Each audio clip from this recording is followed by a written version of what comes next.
I couldn't believe how much effort I'd put into her birthday party. It was my idea from the start. Every detail, every dollar, every late night spent planning. I wanted it to be perfect for her, my wife of 4 years, the woman I'd built my life around. The venue was this gorgeous rooftop place downtown, with a view of the city skyline that made your jaw drop. I'd ordered a 5-tier cake, chocolate and vanilla swirled together, her favorite. There was a champagne tower, too, the kind you see in movies, with glasses stacked so high they sparkled under the twinkling lights I'd paid extra to have strung up. I even had flowers flown in from halfway across the world, orchids, bright and exotic, because she'd once said they were her dream bouquet. It cost me a fortune, but I didn't care. This was her night, and I wanted her to feel like the center of the universe. I stood there in my best suit, watching her laugh and mingle with our 60 guests, friends, family, people we'd known forever. I was proud. Tired, sure, but proud. She looked beautiful in the dress I'd picked out with her months ago, her hair catching the light just right. I thought, this is it. This is what marriage is about, making her happy. Then she grabbed the microphone. I figured she'd say something sweet, maybe thank me for pulling it all together. Instead, she raised her glass and started talking about Damian Rivera. My guiding light, she called him, her voice loud and clear over the hum of the crowd. The one who's been there for me through the toughest times. I stood there, frozen, my smile stuck on my face like it didn't know what else to do. Damian? The guy she worked with? The one she'd mentioned a few times, always with this casual tone that I never thought twice about? My chest tightened, but I told myself to breathe, to wait it out. Maybe she'd get to me next. She didn't. Instead, she turned to me with this little smirk, like she was about to pull off some big joke. She handed me a gift bag, small and light, and said, "For you, honey." People chuckled, thinking it was cute. I opened it, expecting maybe a watch or a tie, something normal. But no. Inside was a black t-shirt, designer brand, folded perfectly. I pulled it out, held it up, and there it was in bold white letters, divorced. The crowd went quiet for a second, then a few nervous laughs broke through. She grinned like it was the funniest thing in the world, like she'd just won some comedy award. My hands shook as I stared at the word. Divorced. 4 years of marriage. All the sacrifices, all the nights I stayed up late paying bills or planning things like this. And she thought this was edgy? Funny? My throat burned. I felt every pair of eyes on me, waiting for my reaction. I could have yelled. I could have thrown the shirt in her face and stormed off right then. But I didn't. I set the bag down, reached into my pocket, and pulled out the Cartier bracelet I'd bought her as her real birthday gift. It was gold, sleek, expensive, something I'd saved up for because I knew she'd love it. I placed it on the table next to the cake, right where everyone could see it. No words. No fuss. I just turned and walked out. The air hit my face as I stepped outside, sharp and cold, but I didn't stop. I heard the chatter fade behind me, the clink of glasses, the hum of confusion. I kept walking, my shoes clicking against the pavement, my heart pounding so hard I thought it might break my ribs. I didn't know where I was going yet, but I knew one thing for sure. I wasn't going back in there. Not for her. Not for anyone. That t-shirt wasn't just a joke. It was a declaration. And I wasn't about to stand there and take it. The night air slapped me hard as I stepped out of that rooftop party, my tie flapping loose in the wind. I didn't even make it 10 steps before I stopped, my hands clenched into fists. I'd left the bracelet on the table, her birthday gift, the one I'd spent months picking out, the one I'd imagined her wearing with that big smile she used to give me. It was sitting there, abandoned, like some kind of trophy for her little stunt. And that t-shirt, divorced, kept flashing in my mind, those white letters burning holes into my skull. I couldn't leave it like that. I couldn't let her have the last word, not after she'd humiliated me in front of everyone we knew. So I turned around. My legs moved before my brain caught up, carrying me back through the glass doors, past the confused valet guy who'd barely opened his mouth to ask for my ticket. The party noise hit me again. Laughter, clinking glasses, some upbeat songs she'd picked for the playlist. I didn't look at anyone. Not her friends. Not mine. Not the waiters weaving through the crowd with trays of champagne. I marched straight to that table, the one with the cake and the flowers and the bracelet gleaming under the lights. She was still up front, chatting with Damian, her back to me, probably thinking I'd slink off like some wounded dog.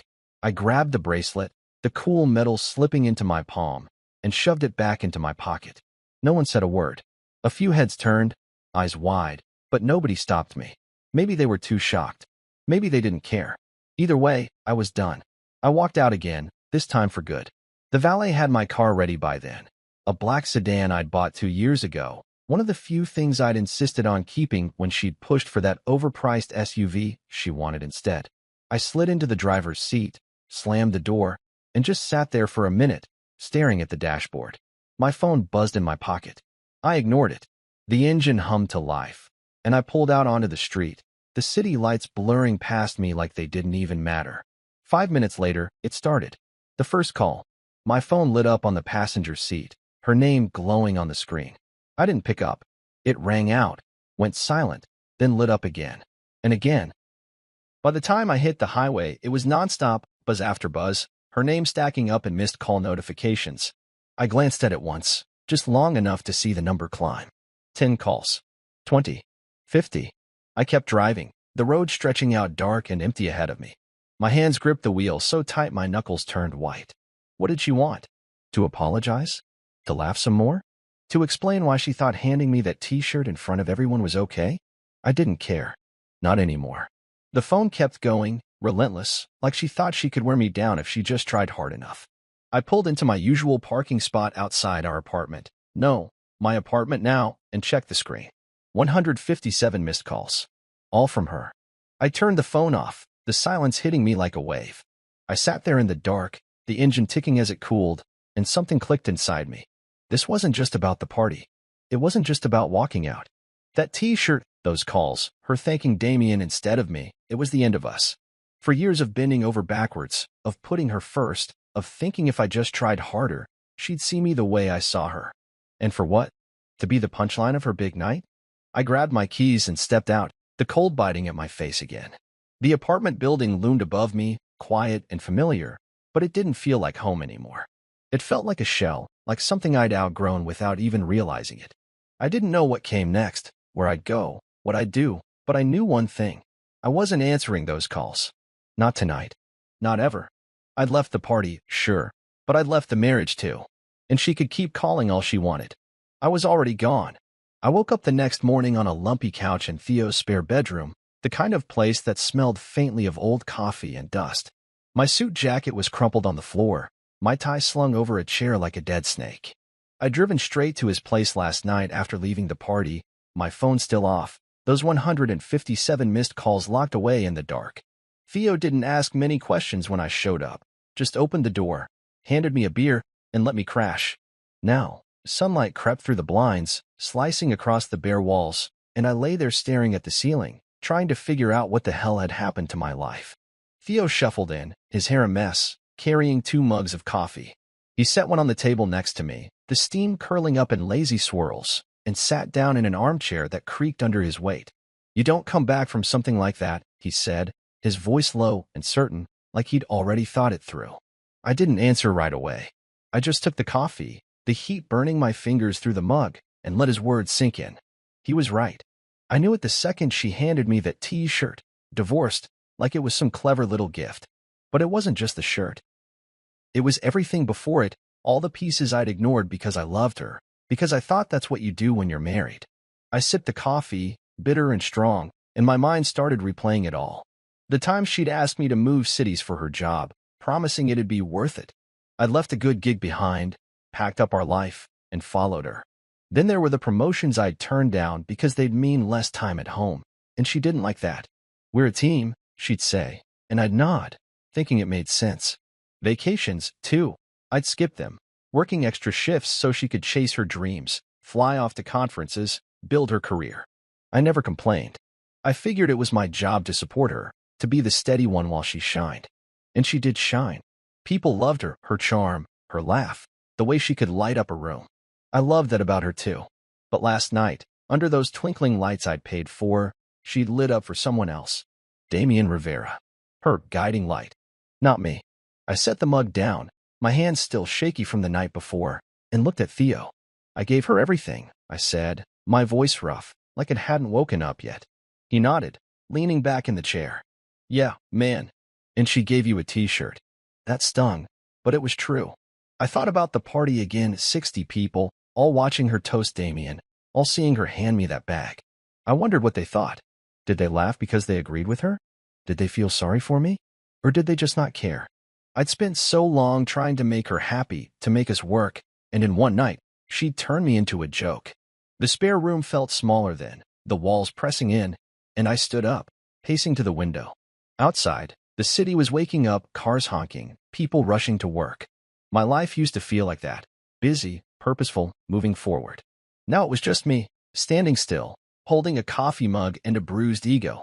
Theo watched me, sipping his own drink, not pushing me to talk. He didn't have to. We'd been friends since college. He knew me better than most. What now? He asked finally, breaking the silence. I didn't have an answer. Not yet. But as I stared out at the skyline, something shifted. I wasn't the guy who waited around anymore, the one who nodded and smiled while she called the shots. That guy walked out last night. The bracelet was still in my pocket. I felt its weight against my leg, a reminder of what I'd taken back. Maybe Theo was right. You don't come back from something like that. But maybe you don't have to. Maybe you just keep walking, figure out who you are without the weight of someone else's spotlight. I turned to him, my jaw tight. I'm done being disposable, I said. He raised his mug. Good. About time. I didn't turn my phone back on for 2 days after the party. Those 157 missed calls sat there, waiting, but I wasn't ready to face them, or her. I stayed at Theo's, sleeping on that creaky couch, waking up to the sound of his coffee maker gurgling in the kitchen. It was quiet there, simple, and for the first time in years, I didn't feel like I had to be anywhere or do anything for someone else. But I couldn't hide forever. I had a life to sort out, a marriage to end, and I wasn't about to let it drag on louder than it already had. So I made a call not to her, but to Clara Mendez, a lawyer I'd heard about through a guy at work. She was sharp, tough, the kind of woman who didn't mess around. We met at her office downtown, a small space with big windows and stacks of files on every surface. She didn't smile much, just shook my hand and got straight to it. What's your goal here? She asked, pen poised over a notepad. I leaned back in the chair, the bracelet still in my pocket like a stone I couldn't shake. I want out, I said. Clean. Quiet. No drama. She nodded, like she'd heard it 100 times before. Good. I don't do loud divorces. They're a waste of time. I liked her already. I told her about the party, the t-shirt, Damien, everything. She didn't flinch, just scribbled notes and asked questions. How long we'd been married, what we owned, who paid for what. I told her I'd covered most of it, the apartment, the cars, the party itself. Clara raised an eyebrow but didn't comment. By the end of the hour, she had a plan. We'll file quietly, she said. No public mess. You keep what's yours, she keeps what's hers. If she fights, we'll deal with it. I trusted her. She had this edge, like she'd seen too many marriages fall apart to care about the theatrics. For her, it was business. For me, it was survival. I left her office feeling lighter, like I'd handed over a weight I didn't know I was carrying. That night, I moved back into the apartment, our apartment, though it didn't feel like ours anymore. She wasn't there. Probably at her sister's or some friend's place, licking her wounds after I didn't pick up. I didn't care where she was. I just wanted my space back. The next morning, I went to work. I'd taken a day off after the party, but now I was ready to dive in. My job wasn't glamorous project management for a tech firm, but I was good at it. I walked into the office, past the cubicles and the coffee machine, and sat at my desk. My inbox was a mess, but I didn't mind. I started sorting through emails, flagging the urgent ones, setting up meetings. It felt good to focus on something I could control. Around noon, my boss, Gregory, stopped by. He was a big guy, loud voice, always wearing ties that didn't quite match his shirts. You're back, he said, leaning against my desk. Heard you had a rough weekend. I shrugged. Something like that. He didn't push, just tapped the folder he was holding. Got a new client. Tough one. You want it? I looked up at him. Normally, I'd hesitate. Big clients meant long hours, and she'd always hated when I worked late. But she wasn't here now. Yeah, I said. I'll take it. Gregory grinned. That's what I like to hear. The rest of the day flew by. I dug into the project, some startup needing a full system overhaul, and lost myself in the details. Spreadsheets, timelines, budgets. It was messy, complicated, and exactly what I needed. By the time I left the office, the sun was gone, and my head was clear. I stopped answering her texts that week. They'd started after the call stopped, short ones at first, like, "Where are you?" And "We need to talk." Then longer, rambling ones about how she didn't mean it, how it was just a joke. I didn't reply. Clara had the papers ready by Friday, and I signed them in her office, my hand steady on the pen. It wasn't about revenge. It wasn't even about her anymore. It was about me, about taking back the life I'd let slip away. Gregory called me into his office that afternoon. "You're killing it," he said. "Keep this up. We're talking promotion." I nodded, a small smile tugging at my lips. For the first time in years, I felt like I was moving forward, not for her, not for us, but for me. I started running every morning before the sun came up, when the city was still half asleep and the streets were mine. It wasn't something I'd planned. Just woke up one day at Theo's, my head buzzing with everything, and decided I needed to move. I pulled on an old pair of sneakers, a t-shirt, and some shorts I hadn't worn in years, and hit the pavement. The first mile was brutal. My lungs burned, my legs felt like lead, and I thought about turning back. But I didn't. I kept going, one step after another, the cold air biting at my face. By the time I got back to Theo's, sweat was dripping down my neck, and my chest heaved like I'd just fought a war. It hurt, but it felt good, like I was shaking off pieces of the man I used to be. I'd spent so long sitting still, waiting for her to notice me, to need me, that I'd forgotten what it felt like to push myself. After that, it became a routine. Up at 5, out the door by 5:15, running through the dark until the sky turned gray. Mile after mile, I shed the weight of it all, the party, the t-shirt, the years of saying yes when I should have said no. I moved out of Theo's that week, back into the apartment full-time. She still wasn't there, and I didn't ask where she'd gone. Clara had served her the divorce papers by then, so maybe she was hiding out, figuring out her next move. I didn't care. I started changing things, threw out the throw pillows she'd picked, the ones I'd always hated, and replaced them with a plain gray blanket. I rearranged the furniture, turned the living room into something that felt like mine. It wasn't just about the space, though. It was about me. I set up a corner by the window with a small desk, a lamp, and a stack of notebooks. I started writing things down, ideas, plans, stuff I'd always wanted to do but never had the time or guts for. Vision boards came next, pinned up on the wall with pictures of places I wanted to see, projects I wanted to tackle. I wasn't just rebuilding a room. I was rebuilding myself. Work got intense, but I loved it. The client Gregory gave me was a nightmare, demanding, picky, always changing their mind, but I handled it. Late nights at the office turned into early mornings running, then back to the desk with coffee in hand. I was tired, sure, but it was the good kind of tired, the kind that comes from doing something for yourself. One day, I got a call from Sasha, a kid I'd met at a networking event a year back. He was young, maybe 25, with big ideas and no clue how to make them happen. "I've got this startup," he said, his voice fast and excited. "Me and my buddy Omar. We need help." I met them at a diner downtown, the kind with sticky tables and waitresses who call you Han.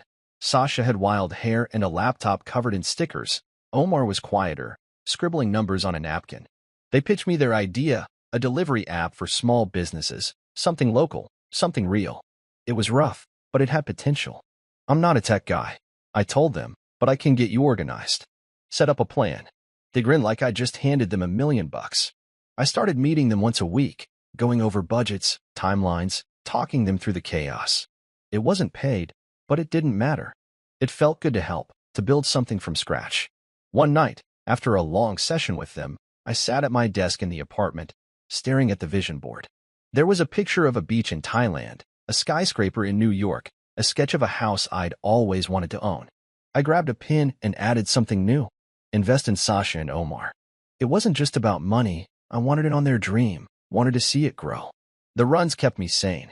Every morning, I'd push a little harder, go a little farther. My body changed, my shoulders got broader, my legs stronger, but it was more than that. I stopped feeling like the guy who'd stood there holding that divorced t-shirt. I stopped waiting for her to call, to apologize, to make it right. She didn't matter anymore. The apartment wasn't a war room yet, but it was getting there: plans, ideas, a life I was making for him. I'd taken back the bracelet that night, but now I was taking back everything else. And it felt damn good. I was sitting in my office one afternoon, the sun slanting through the blinds, when my phone buzzed with a text from an old friend, Mark. He wasn't close to her, not really, but he ran in the same circles, so I figured he'd heard something. You okay, man? It read. Heard she's not doing so hot. I didn't reply right away. I leaned back in my chair, the hum of the office around me, phones ringing, keyboards clacking, and thought about it. Not doing so hot? Good. I didn't wish her harm, but I wasn't about to cry over her either. I'd been pouring everything into my own life lately. Work, running, Sasha and Omar's startup, and I felt stronger than I had in years. If she was stumbling, that was on her. Mark texted again an hour later. Damien quit. She's scrambling at work. That got my attention. Damien Rivera, her guiding light, the guy she'd toasted at the party while I stood there like an idiot holding that T-shirt. He'd resigned? I didn't know the details, Mark didn't either. Just said it was sudden, but I could picture it. She'd leaned on him, built her whole image around him, and now he was gone. I didn't smile, but I didn't feel bad either. I went back to my spreadsheet, the numbers blurring for a second before I refocused. Work was my anchor now. Gregory had me leading 2 more projects, big ones, and the word promotion kept floating around. I stayed late that night, the office emptying out, just me and the glow of my computer screen. I liked the quiet. It gave me room to think. The next day, another friend, Lisa, called. She was closer to her, one of those mutual connections I hadn't cut off yet. She tried a podcast, Lisa said, her voice hesitant, like she wasn't sure I'd want to hear it. It tanked. 1 episode, and people hated it. I was driving home, the phone on speaker, the city lights streaking past. Huh, I said, keeping it short. Lisa kept going. She's posting online again too, trying to get her followers back, but it's not working. People keep bringing up the party. I gripped the wheel a little tighter. The party. That damn T-shirt. I didn't say much, just let Lisa talk until she trailed off. Thanks for the update, I said, and hung up. I didn't need to hear more. She was falling apart, piece by piece, and I wasn't surprised. She'd always been good at shining when things were easy, when someone else, me, Damien, whoever, was holding her up. Now the props were gone, and she didn't know how to stand. Meanwhile, my life was taking off. Gregory called me into his office a week later, slapped a folder on his desk, and said, "You're speaking at a seminar next month. Local business thing. They asked for you." I blinked. Me. He laughed, that big, booming sound of his. "Yeah, you. You're killing it lately. People notice." I walked out of there feeling 10 feet tall. A seminar wasn't huge, but it was mine, something I'd earned. Then came the big one. An email landed in my inbox from a guy I'd met at a conference years back, some hotshot professor type. "We're hosting a business summit in Dubai," it said. "Love for you to guest lecture. Your name's been coming up." Dubai. I stared at the screen, the words sinking in. I'd gone from the guy who paid for her party to the guy getting invites halfway across the world. I said yes, obviously. That night, I met Sasha and Omar at the diner again. Their app was moving slow, messy, but moving, and I'd put some money in, a small chunk from my savings. "You're like our secret weapon," Sasha said, grinning over his fries. Omar nodded, quieter but just as excited. I felt useful, needed, in a way I hadn't with her. Back at the apartment, I added Dubai to my vision board, right next to Thailand and the house sketch. The runs kept me steady, every morning, pounding the pavement, my breath fogging in the cool air. I was up to 6 miles now, my body leaner, my mind sharper. She was fading, her job, her podcast, her online clout, and I was rising. Seminars, lectures, startups. The world that used to spin around her was turning toward me, and I wasn't looking back. I didn't hate her. I didn't even think about her much. But knowing she was struggling while I was climbing, that felt like justice, quiet and clean, the kind I didn't have to fight for.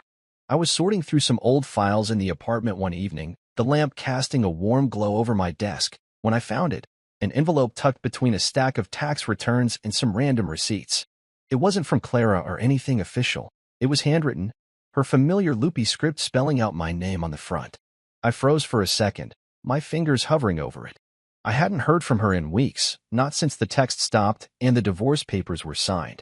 Part of me wanted to toss it straight into the trash, unopened, but curiosity got the better of me. I slid it out, the paper crisp and heavy, and unfolded 4 pages of her words staring back at me. I sat down, the chair creaking under me, and started reading. "I didn't mean it," she wrote first, her pen pressing hard into the paper like she needed me to feel it. "The T-shirt was supposed to be funny, a stupid joke. I didn't think you'd leave." I stopped there, my jaw tightening. A joke. That's what she called it. Even now, 60 people watching, Damien smirking beside her, me holding that divorced shirt like some prop in her comedy show. I kept going. She filled the pages with apologies, excuses, memories. Remember the beach trip 2 years ago? She wrote. You carried me through the sand when I twisted my ankle. We were good then. Yeah, we were. I remember that day, sunburned, laughing, her clinging to my back as waves crashed around us.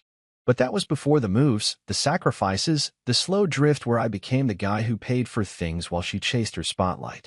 She went on, her tone shifting, softer. I miss you. I didn't realize how much I needed you until you were gone. I set the letter down for a minute, staring at the wall. Needed me? She needed me to plan her party, to fund her dreams, to stand there while she thanked Damien.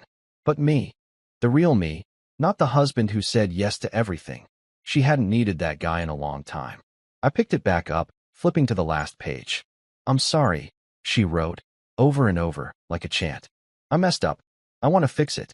Fix it. I almost laughed. What was there to fix? The marriage was done, papers signed, apartment split, her stuff gone. She'd handed me that t-shirt and thought I'd just shrug it off. Come back, keep playing my role.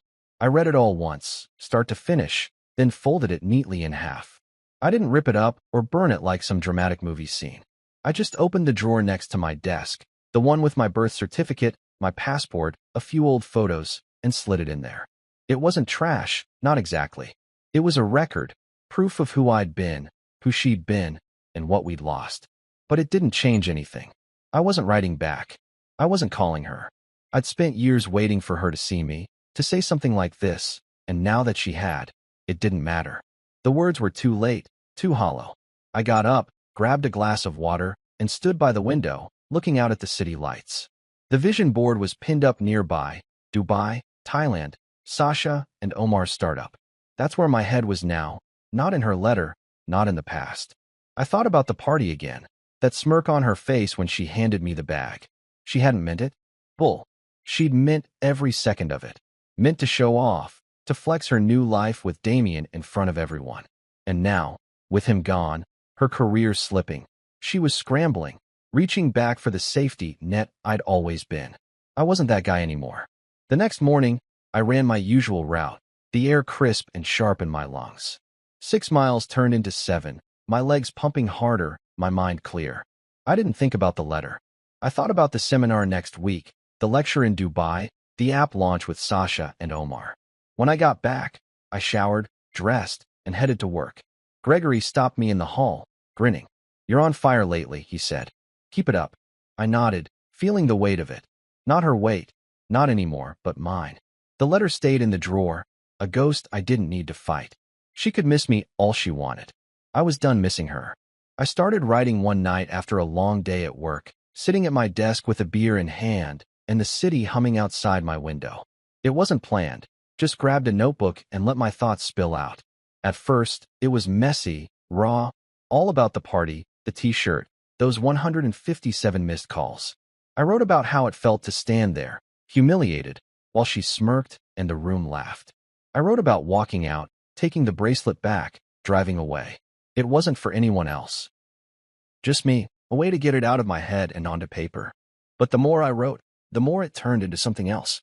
It wasn't just about her or us anymore. It was about what came after, running every morning, rebuilding my life, saying no to the old me who'd waited around for her approval. I filled pages with it, night after night, the words piling up like bricks in a wall I was building around myself. One evening, after a run, I typed it all into my laptop. It felt different seeing it on the screen, cleaner, sharper. I didn't know why, but I hit publish on a random blog site, no name attached, just some anonymous guy's story. I called it 157 Missed Calls, not because I wanted her to see it, but because it fit. Then I forgot about it. A week later, I checked the site. There were comments, dozens of them. This is my life, one said. I felt every word, said another. People I didn't know, from places I'd never been, were reading it, connecting to it. I sat there, staring at the screen, my heart thumping. It wasn't just my story anymore, it was theirs too. I kept writing. Every few days, I'd post something new, how I started running to feel alive again, how work became my lifeline, how I stopped caring what she thought. The blog grew. Hundreds of views turned into thousands. Emails started coming in, people thanking me, asking questions. How did you move on? One asked. What do you do when you feel stuck? Another wrote.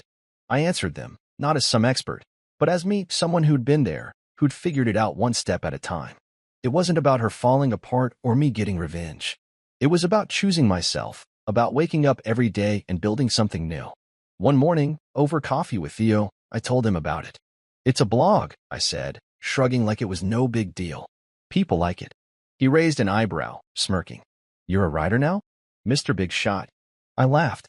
Nah, just a guy with a laptop. But it was more than that. The next week, a woman stopped me at a coffee shop downtown. Are you the 157 guy? She asked, her eyes wide. I froze, cup halfway to my mouth. Maybe. She smiled. I read your stuff. It got me through my breakup. Thank you.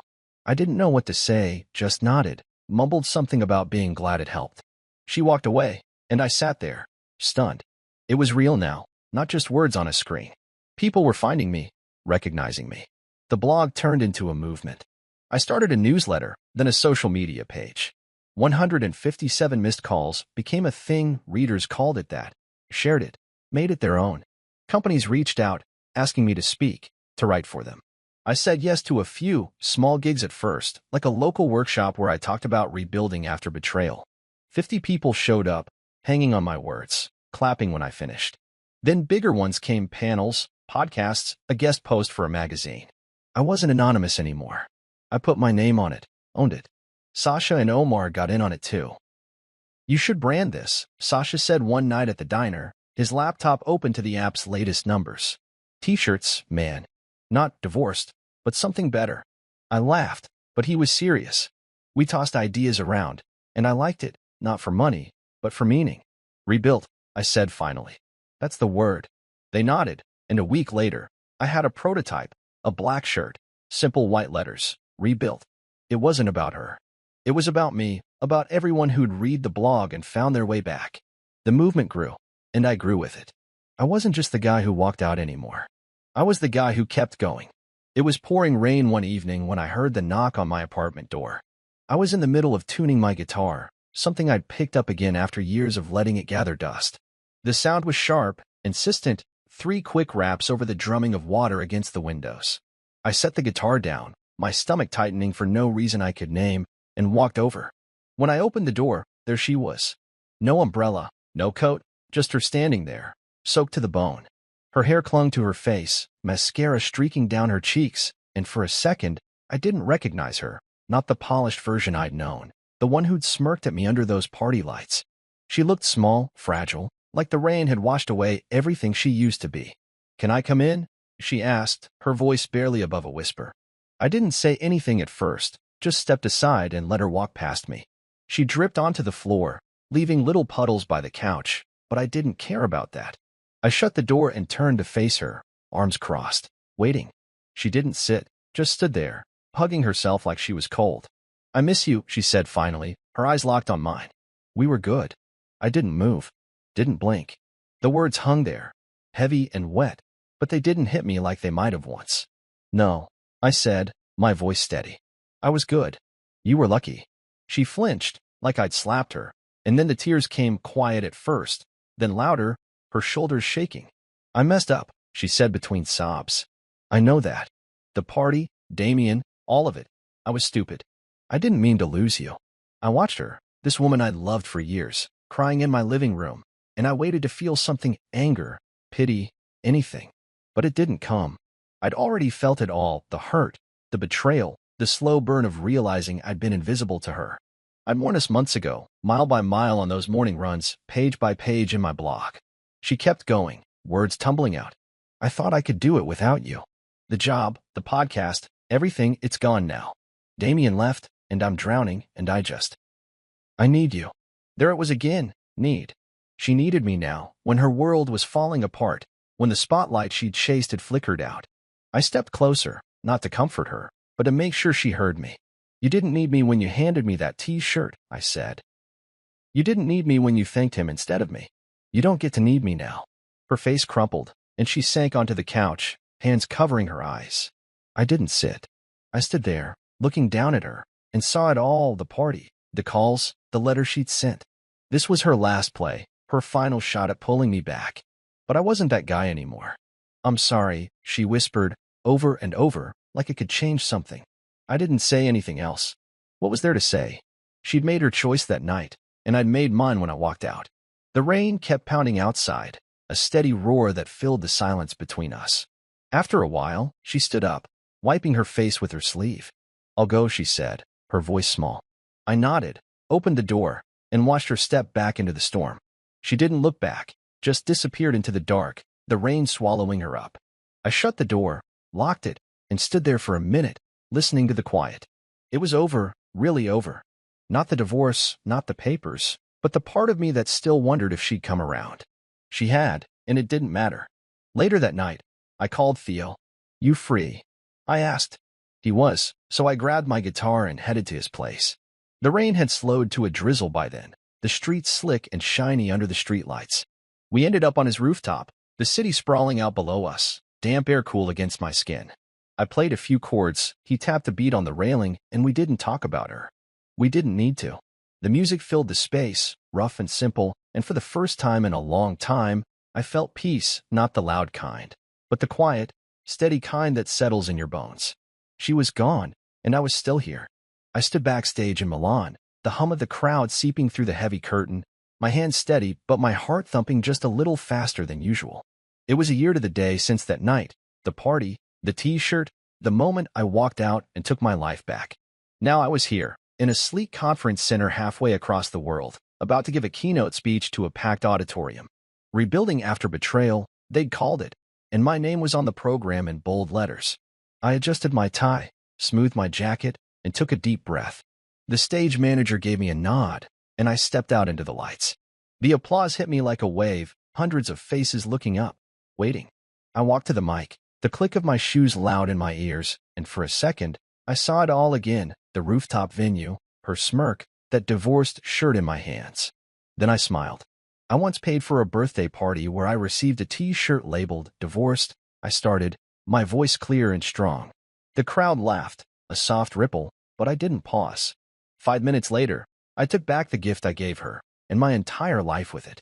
They went quiet then, leaning in, and I kept going. I told them about the 157 missed calls, how I left that night and didn't look back. I talked about the runs at dawn, the late nights at work, the blog that turned into a movement. I didn't mention her name, didn't need to. This wasn't about her anymore. It was about me, about the people in that room who'd been broken and built themselves back up.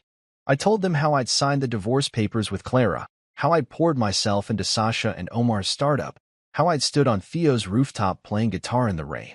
Betrayal doesn't end you, I said, looking out at them. It's a door. You decide if you walk through it. The words flowed, easy and true, and when I finished, the applause roared, loud, long, thundering through the hall. I stepped back, my chest tight but not with pain, with something else, pride, maybe, or just the weight of knowing I'd made it. Backstage, people swarmed me, organizers, attendees, a guy with a podcast mic asking for a quick interview. I said yes to him, to a few others, shaking hands, smiling, feeling the energy of it all.